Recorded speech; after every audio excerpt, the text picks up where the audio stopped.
The morning alarm pierced through the stillness of our suburban Denver home at 5:30 a.m. sharp. I knew better than to hit snooze that luxury belonged to people whose parents didn't time their coffee to the second. My feet hit the cold hardwood floor, and I crept downstairs like a ghost, praying the third step wouldn't creak and give away my presence. The kitchen felt like a stage where I performed the same tragic play every morning. Dad sat rigid at the breakfast table, his phone displaying stock prices that never seemed to improve his mood. Mom leaned against the granite countertop she'd insisted on during the remodel, scrolling through Instagram and occasionally pausing to photograph her artisanal avocado toast with the caption, "Blessed morning with my beautiful family." Grateful, family first.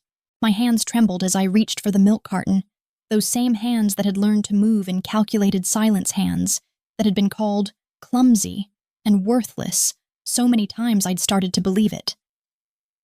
The morning routine was a minefield: pour the coffee to the exact line Dad preferred toast Mom's bread, to that precise shade of golden brown, and somehow manage to exist without making a sound that might shatter their fragile morning peace. But today my careful choreography failed me. The milk carton tilted just a fraction too far.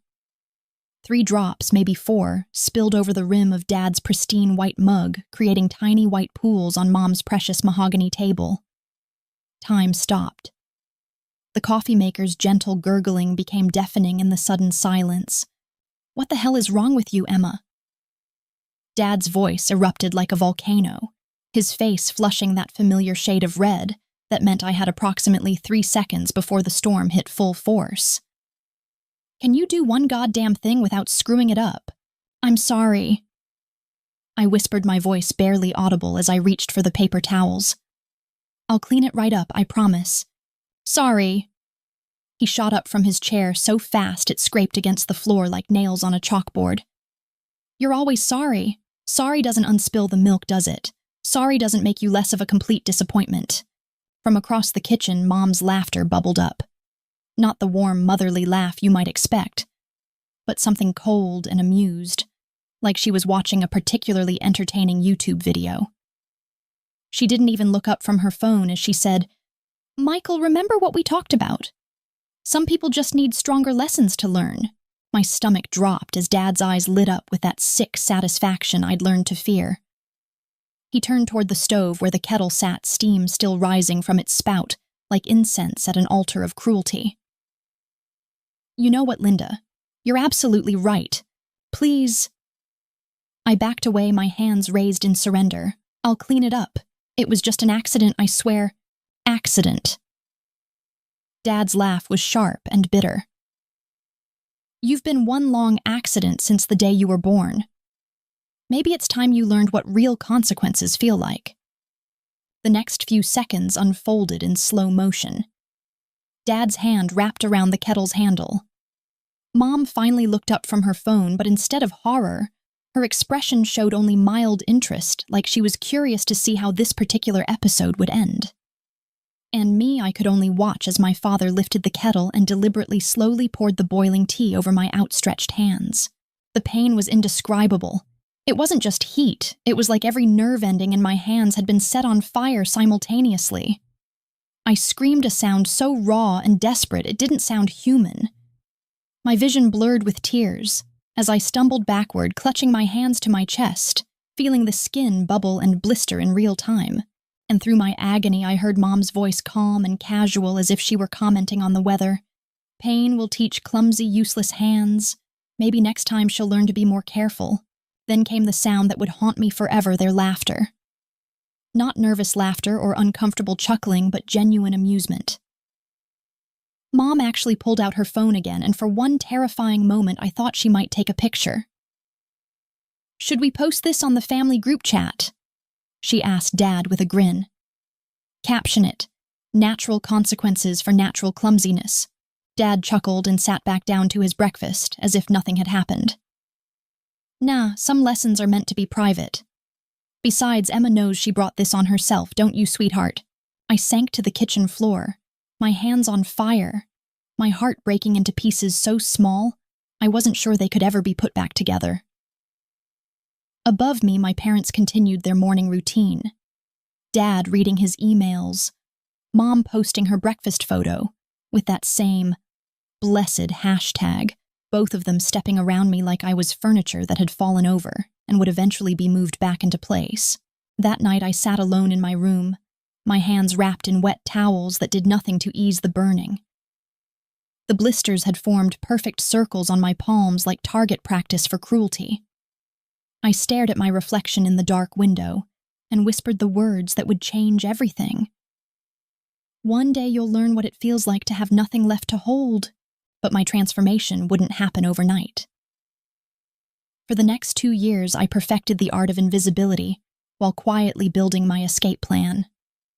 I watched them perform their daily theater of being loving parents, Dad bragging to the neighbors about his strong-willed daughter who just needed firm guidance, Mom posting Instagram stories about tough love and raising resilient children. When Mrs. Henderson from next door asked about the scars on my hands, Mom smoothly explained, "Oh, Emma's always been clumsy. She spilled boiling water on herself making tea. We've told her 1,000 times to be more careful, but some children just have to learn the hard way."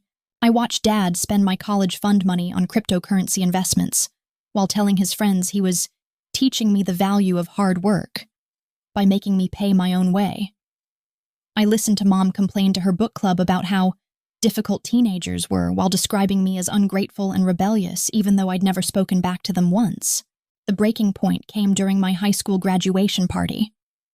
While relatives praised my academic achievements, Dad pulled me aside and said, "Don't let this go to your head. Smart in school doesn't mean smart in life. Your hands are still as useless as ever I should know." That night I made my final decision.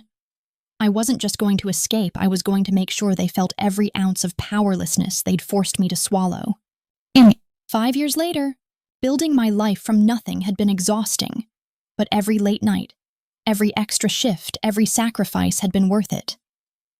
I'd put myself through college, landed a position at a tech startup that eventually went public, and most importantly, I'd learned what it felt like to be valued instead of tolerated. But I never forgot the lesson they'd tried to teach me with boiling tea. I just learned to teach it better. The beauty of my revenge was that it took years to unfold, each piece falling into place so naturally that they never saw it coming. Dad's gambling addiction had finally caught up with him. Those cryptocurrency investments had predictably crashed, leaving him drowning in debt. Mom's social media influencer dreams had collapsed when people started questioning why her perfect family content never included her daughter.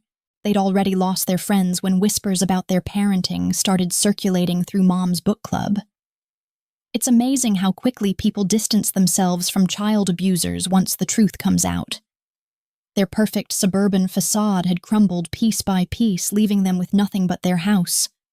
The same house where they'd taught me that pain was the best teacher.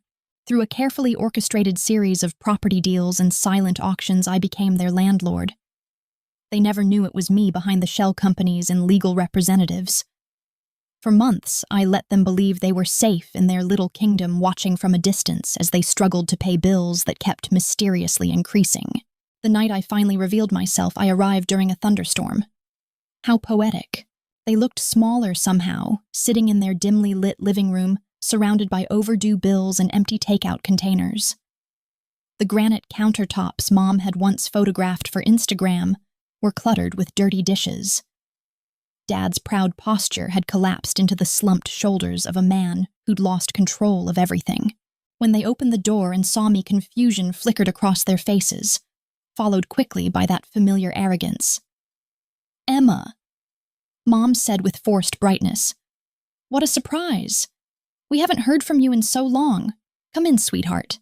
I stepped into the kitchen where it had all started, my healed but scarred hands resting calmly on the same table where they'd once taught me about consequences.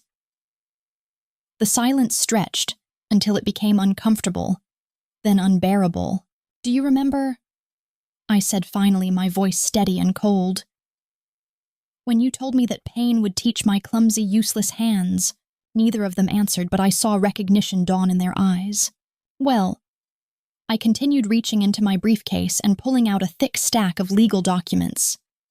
These clumsy, useless hands now own this house. They own your mortgage. They own your debt. And starting tonight, they're taking back every inch of space you once used to hurt me. The color drained from Dad's face. You can't do this. This is our home. Your home. I laughed, and for the first time in my life, it felt good to be the one laughing. You taught me that nothing in this house belonged to me, that I had no right to safety, kindness, or comfort. Tonight, you're going to learn exactly what that feels like. I stood up, walking toward the door, but pausing long enough to look them both in the eye one final time. You have 1 hour to pack whatever your own clumsy, useless hands can carry.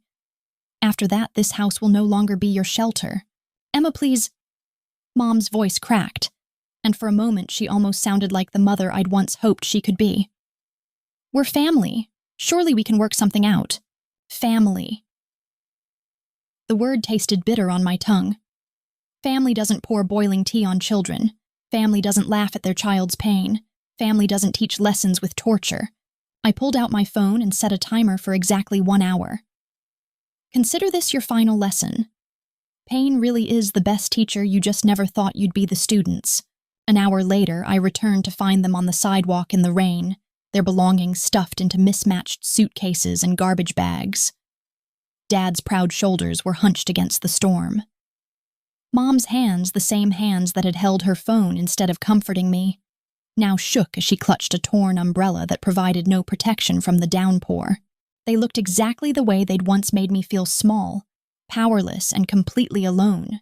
I walked past them without a word into the house that no longer held their cruelty. In the kitchen, I put the kettle on to boil and made myself a perfect cup of tea, savoring every warm, careful sip. Outside, the storm raged on, but inside, for the first time in my life, everything was perfectly calm. And somewhere in the distance, I could swear I heard the echo of their own voices. Pain will teach clumsy, useless hands. They were right about that part, at least.